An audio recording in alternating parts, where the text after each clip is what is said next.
करिए सर। प्यारे विद्यार्थियों, अब हम पुनः दूसरी कविता विष्णु खरे जी की पढ़ रहे हैं। इसमें सत्य के महत्व पर और सत्य के स्वरूप पर चर्चा की गई है कि जब हम सत्य को पुकारते हैं तो सत्य वह हमसे परे हट जाता है। परे मतलब दूर दूर हट जाता है। जैसे गुहारते हुए युधिष्ठिर के सामने से भागे थे विदुर और भी घने जंगलों में। तो जब व्यक्ति सत्य को पुकारता है तो सत्य जो है उससे दूर भागने लगता है। जैसे हम किसी वस्तु की चाह करते हैं, किसी व्यक्ति की चाहत हमें होती है, लेकिन वह व्यक्ति पता नहीं क्यों हमसे दूर भागने लगता है। उसी प्रकार हकीकत यह है कि सत्य पर जब व्यक्ति ध्यान लगाता है, सत्य पर चलने की कोशिश करता है, तो व्यक्ति जो से सत्य जो है दूर भागने लग जाता है। और गुहारते हुए मतलब पुकारते हुए, गुहारना मतलब पुकारना, पुकारते हुए युधिष्ठिर ने विदुर को पुकारा, लेकिन विदुर जो है सुने नहीं। विदुर एक कुशल राजनीतिज्ञ थे, कुशल कूटनीतिज्ञ थे और कुशल सत्यवादी थे। युधिष्ठिर भी कुशल राजनीतिज्ञ थे और उससे बढ़ करके धर्मराज की उपाधि उन्हें दी गई थी, क्योंकि धर्मदेव के अवतार थे। और सत्य और धर्म पर चलने वाले युधिष्ठिर ने विदुर को पुकारा, क्योंकि सत्य और धर्म पर चलने वाले थे। सदाचारी और धर्माचारी दोनों थे विदुर। सत्य पर चलकर विजय प्राप्त करने वाले, धर्म पथ पर चलकर के विजय प्राप्त करने वाले। क्योंकि धर्म का अर्थ क्या होता है? हिंदू मुस्लिम नहीं, धर्म का अर्थ होता है आचरण। धार्यते इति धर्मः, धार्यते इति धर्मः, धर्म का आचरण करने वाले विदुर।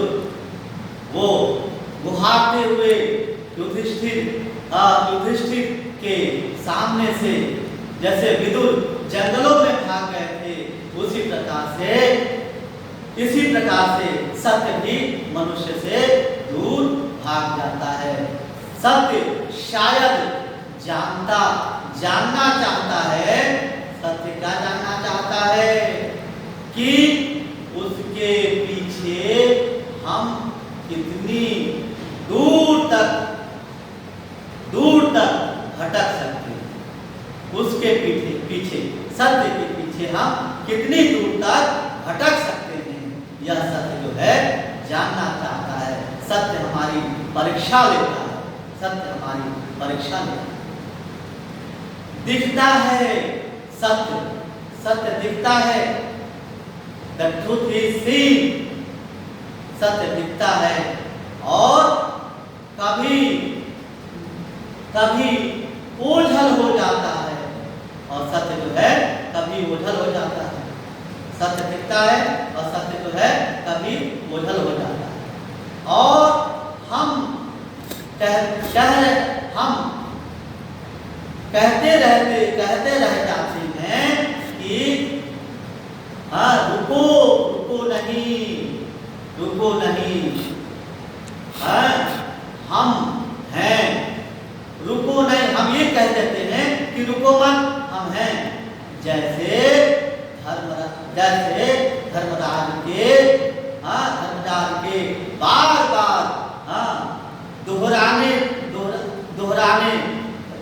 दोहराने पर धर्मराज के बार दोहराने पर क्या हुआ कि बार बार जब दोहराने लगे तो क्या हुआ कि दोहराने पर तो सत्य जो है यह मैं हूँ आपका सेवक कुंती नंदन युधिष्ठिर, आपका सेवक कुंती नंदन युधिष्ठिर। वे नहीं ठिठकते नहीं हैं। ठिठकना मतलब ठहरना, वे ठहरते नहीं हैं, वे भी अनवरत चलते जाते हैं। यदि हम किसी तरह युधिष्ठिर जैसा संकल्प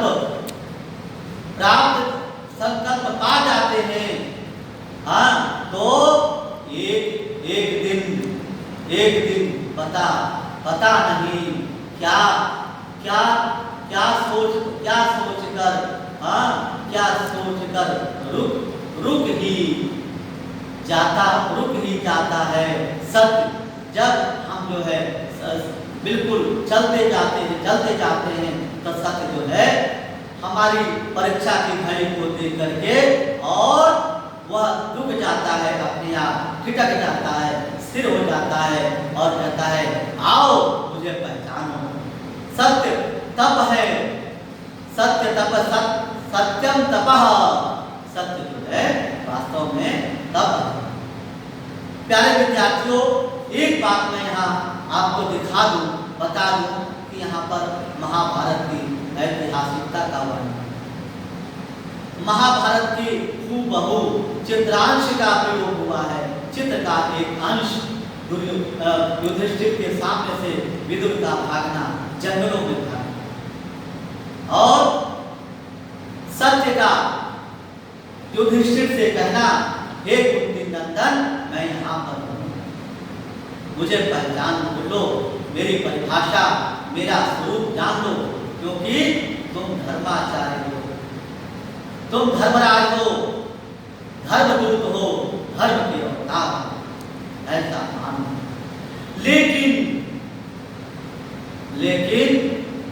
क्या करते हैं, पलटकर सिर्फ खड़ा ही रहता है। वह पलटकर पीछे मुड़ करके खड़ा रहता है। सत्य दृष्टि, हाँ, और दृढ़ निश्चय होकर दृढ़ निश्चयी, और सत्य जो है दृढ़ निश्चयी है, सत्य दृढ़ है, सत्य संकल्प है, और वो अपने आप को पीछे मुड़ करके सत्य और जो है देख और खड़ा रह जाता है, खड़ा हो जाता है।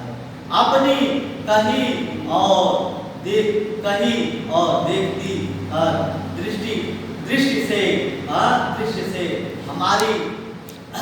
हमारी आंखों में देखता हुआ, हमारी आंखों में देखता हुआ, सत्य जो है हमारी आंखों में देखता हुआ।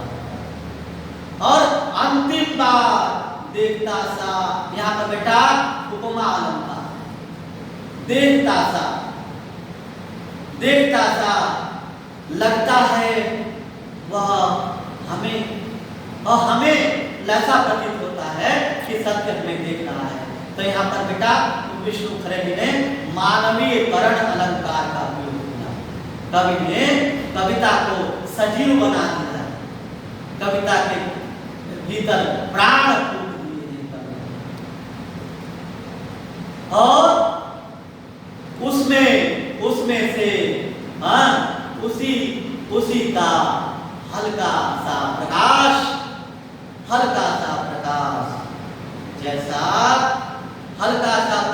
जैसा आकार सत्य प्रकाशित हो जाता है, अपने आकार में समा जाता है, हम में हमारी ओर वह समा जाता है। सत्य जो है हमारी ओर समा जाता है, सत्य हम में समा जाता है। जैसे शशि शमी वृक्ष के वृक्ष के तने से टिककर, जैसे सभी वृक्ष के तने से टिककर न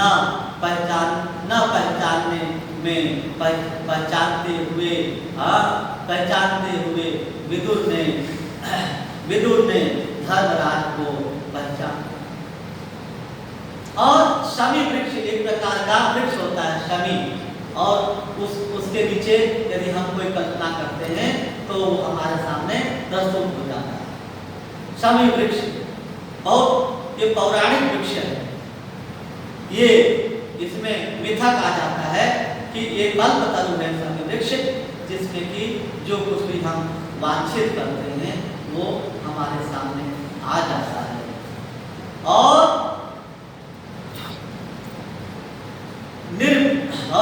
निर्निमेष मतलब लगातार, अनवरत देखता था अति अंतिम बार, अब अंतिम बार देखता था। और उनमें से उनका आलोक मतलब क्या होता है? ज्योत, प्रकाश। आलोक का मतलब होता है प्रकाश। धीरे धीरे आगे मिल गया था। हाँ, धीरे धीरे आगे मिल गया था युधिष्ठिर में। विदुर के सत्य का प्रकाश, विदुर के दिव्य का प्रकाश युधिष्ठिर में मिल गया था। सिर झुकाए और निराश हाँ लौटते हैं। सिर झुकाए निराश लौटते हैं हम, हाँ लौट जाते हैं कि सत्य अंत तक हमसे कुछ नहीं बोलता। हम लौट जाते हैं, सत्य हमसे बात नहीं करता। सत्य हमसे आभाषित तो होता है लेकिन बात नहीं करता। निराश होपलेस होकर लौट जाते हैं होने के बाद। और जो है उसके आकार से निकलता वह प्रकाश हम तक आता है। सत्य के से निकलता हुआ प्रकाश हम तक आता है, हमें महसूस होता है, हमें अनुभूति होती है, प्रकाश की अनुभूति है। वह हमें विलीन हुआ या हमसे होता हुआ आगे क्या हो जाता है? आगे बढ़ जाता है। सत्य आगे बढ़ जाता है। हम कह नहीं सकते ना तो हमें कोई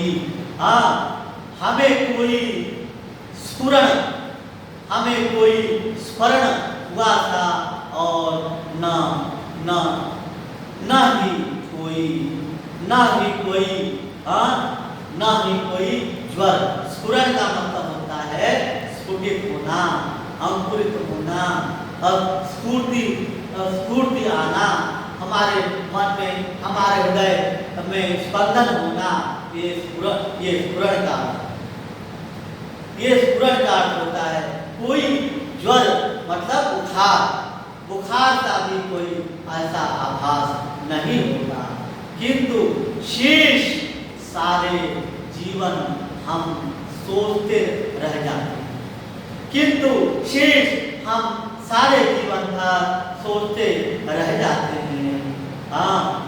सोचते रह जाते हैं। कैसे जाने कि सत्य का वह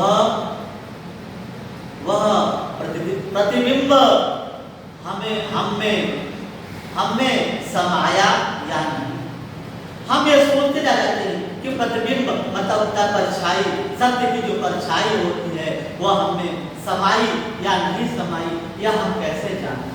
बार बार मन में प्रश्न उठता है, बार बार हमारे मन में प्रश्न उठता है कि हम कैसे, हमारी आत्मा में जो कहीं कभी क्या होती है, दशक, कभी कोई दशक उठता है, कोई एक हिस्सा, एक युग का हिस्सा, दशक एक युग का 10वां हिस्सा उठता है, क्या वह उसी की छुअन है? क्या वह उसी की छुअन है? जैसे विदुर कहना चाहते तो वही बता सकते थे।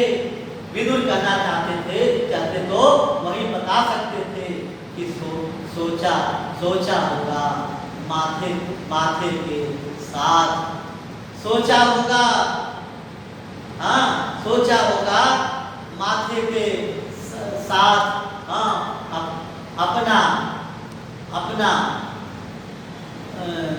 अपना मुकुट नीचा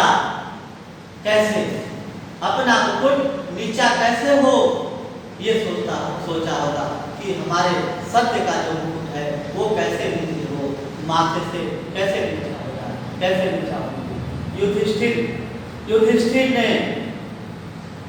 युधिष्ठिर ने खांडव प्रस्थ से इंद्रप्रस्थ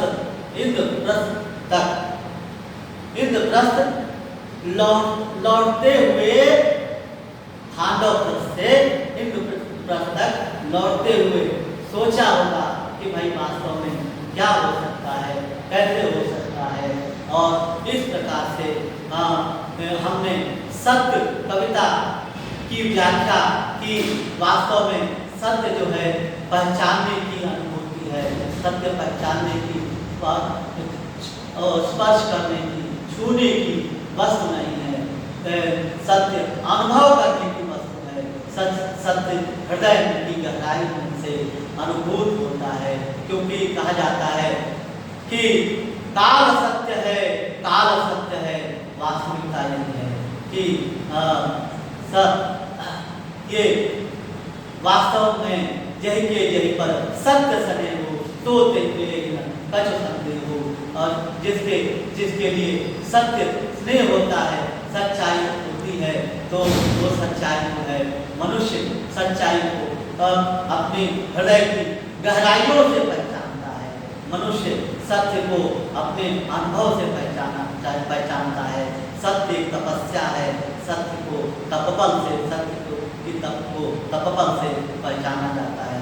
सत्य का स्वरूप, सत्य की परिभाषा ऋषि मुनि तपबल से ही पहचान सके, ऐसे कोई साधारण व्यक्ति नहीं पहचान पाया।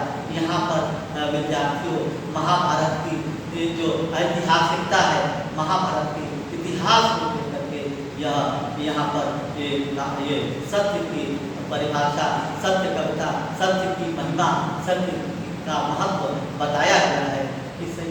सत्य सच्चाई पर चलना सबके बस की बात नहीं है। सच्चाई पर चलना एक तपस्वी व्यक्ति ही सत्य पर चल सकता है। लेकिन जो है जय राजा हरिश्चंद्र, विदुर और धर्मराज, युधिष्ठिर, महात्मा गांधी ने सत्य, अहिंसा और प्रेम तीनों को अस्त्र मान करके और भारत पर, विश्व के दिलों पर छा गए, विश्व के हृदय को जीत लिया है। इसीलिए इनको विश्वजीत भी कहा जाता है। और इन्हीं शब्दों के साथ मैं अपनी वाणी को समाप्त करता हूँ और अगले सेशन में मैं अगला पाठ करूँगा और अगला पाठ में पढ़ाऊँगा रघुवीर सहाय जी को पढ़ाऊँगा। रघुवीर सहाय बहुत अच्छे एक पत्रकार रहे, उसकी चर्चा मैं अगले अगले वीडियो में करूँगा। और इस